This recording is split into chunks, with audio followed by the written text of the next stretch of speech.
Uh, Good evening, everyone. I'm also very happy to be here from Israel.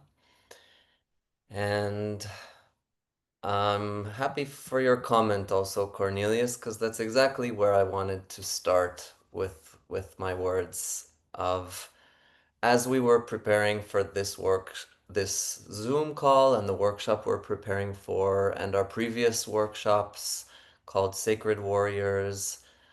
I had this question of why warrior?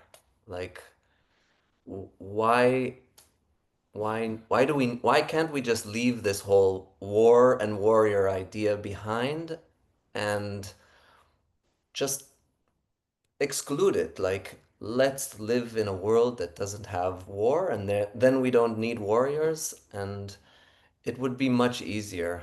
And I I grew up in a country with war. War is in the reality here as long before I was born and from a young age as a child your environment is it has war embedded into it culturally in so many ways.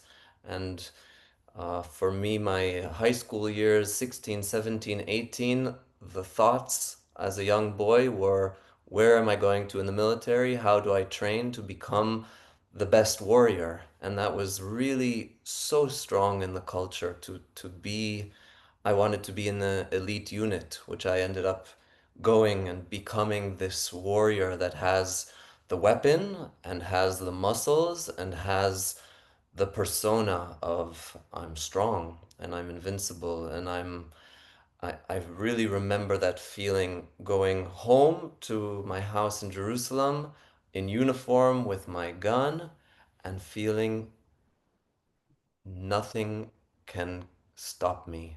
I'm totally invincible. This very, very powerful feeling that's uh, hard to put in words almost how powerful that is. And leaving the military, I started to look at the world differently and I completely shifted. I was sent to prison before I was out of the military and I sat in military prison and I left and traveled to India and I said to myself, this whole thing of war, it shouldn't be, and I don't want to be part of it. And I started calling myself a pacifist and an anarchist, and I used these words to say, like, I don't want to play this game anymore. For me, life is better without having to deal with this concept of warrior, and I don't want it. And till today, even preparing for this Zoom, I was asking like, why are we doing this warrior thing? Like, why use that word? We can do so many other things. And I still have that question of I'm not sure. And I kept asking this question of why and what is this warrior and what does it have to teach us?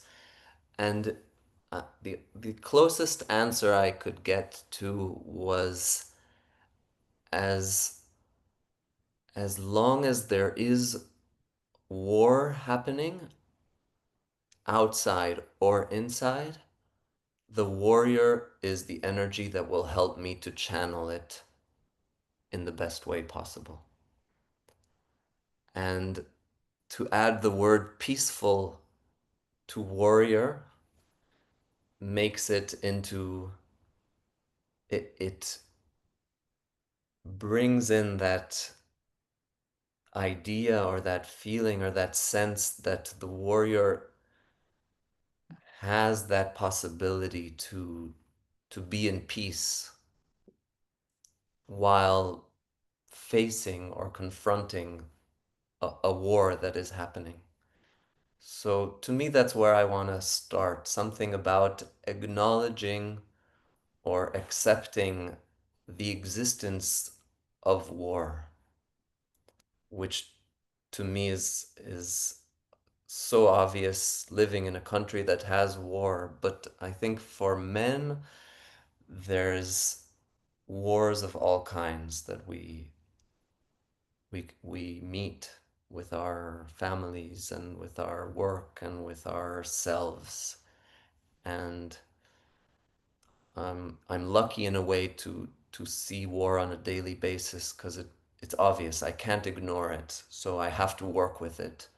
And for men that are not necessarily seeing it as a war with bombs and guns, it's easier to say, let's live in a life without war. But war is inside of us.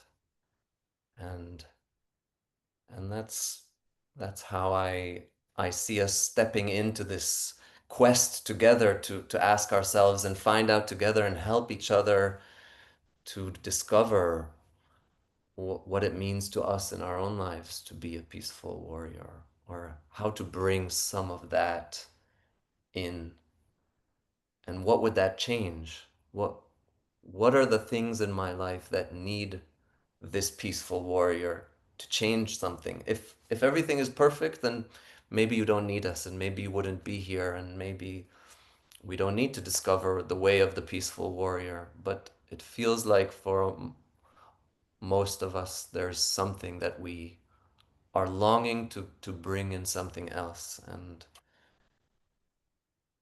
yeah, how do we do that is the question that I don't have the answer for, and I feel I need you and I need us to start to explore how do we do that.